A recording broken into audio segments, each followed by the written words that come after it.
Glórias a Deus. A graça e a paz a todos, que Deus nesse instante possa rica e poderosamente abençoar a tua vida, a tua família.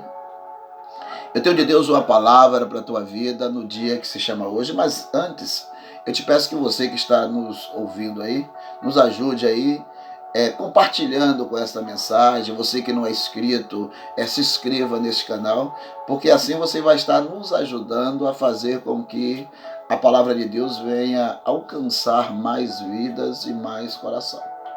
O que eu quero abordar neste momento, irmãos, é, é acerca do crédito. É acerca da importância que a maioria das pessoas que acreditam em Deus se identifica como cristão, uma pessoa religiosa que profere que só o Senhor é Deus, o lugar que a Bíblia tem na vida dele, na vida dela. Aqui no livro de João, capítulo 12, versículo 47, Jesus fala assim: ó, se alguém ouve as minhas palavras e não crê, eu não julgo, porque eu vim não para julgar o mundo, mas para salvar o mundo. Então aqui Jesus já fala, olha, se alguém ouve as minhas palavras e não crê, Jesus fala assim, olha, eu não vou julgar não. Porque já tem que eu não vim para julgar o mundo. Eu vim para que o mundo venha a ser salvo através da minha vida. Então nós vamos encontrar aqui no versículo 48, que fala assim, olha, quem me rejeita a mim e não recebe as minhas palavras, irmãos, por isso que Jesus teve aquela preocupação quando estava ali, já acabando o seu ministério aqui na terra, chamou os seus discípulos e falou assim, olha, ide por todo mundo e pregai o meu evangelho a toda a criatura. Vejamos que ali perguntaram, indagaram a Jesus acerca do fim. Aí Jesus falou que muitas coisas iriam acontecer, reino contra reino, nação contra nação, peste, terremoto. Mas fala assim, mas isso não é o fim. O fim vai vir quando o evangelho ser pregado a toda a criatura. Por quê o evangelho ser pregado a toda a criatura, irmãos? Porque a única forma de salvação é através de obedecer o evangelho de Cristo.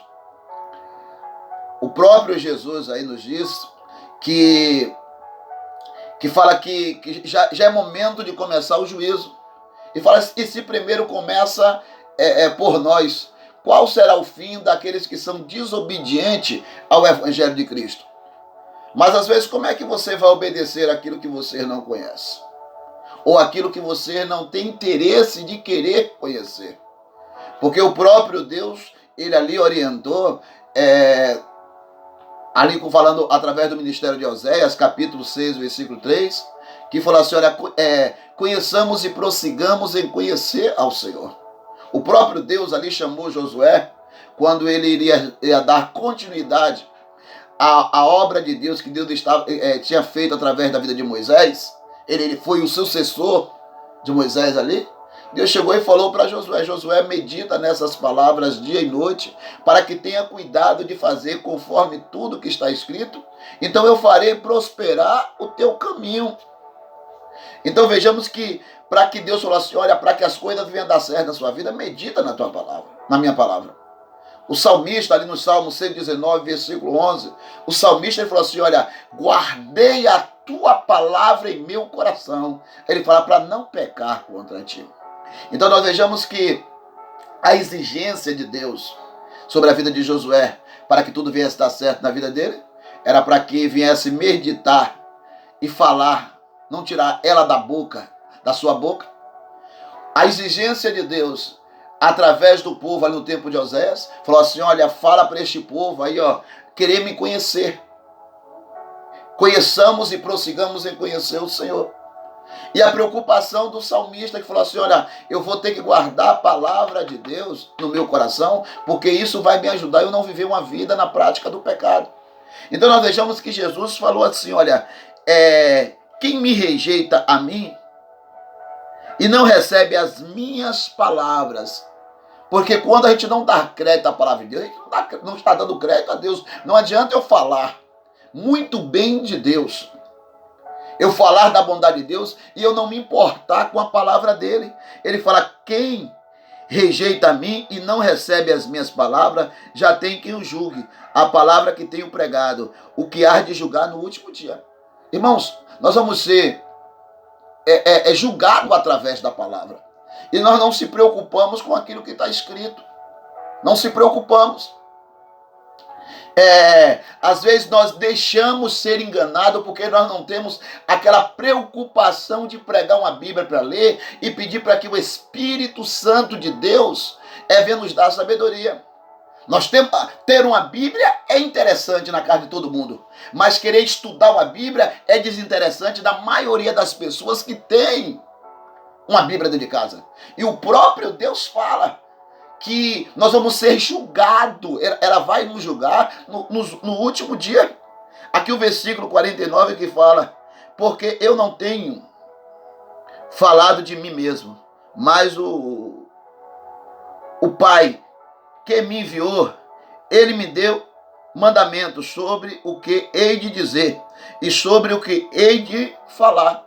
Então a Bíblia aqui, irmãos, Jesus falou assim: olha, eu falo aquilo que Deus mandou eu falar. Os mandamentos que eu trago não é meu, é que Ele mandou eu trazer, orientar. Então a Bíblia aqui nos dá preceitos, nos dá normas, nos orienta a maneira de viver, o que devemos falar, a maneira de agir, viu? Como nós devemos se comportar.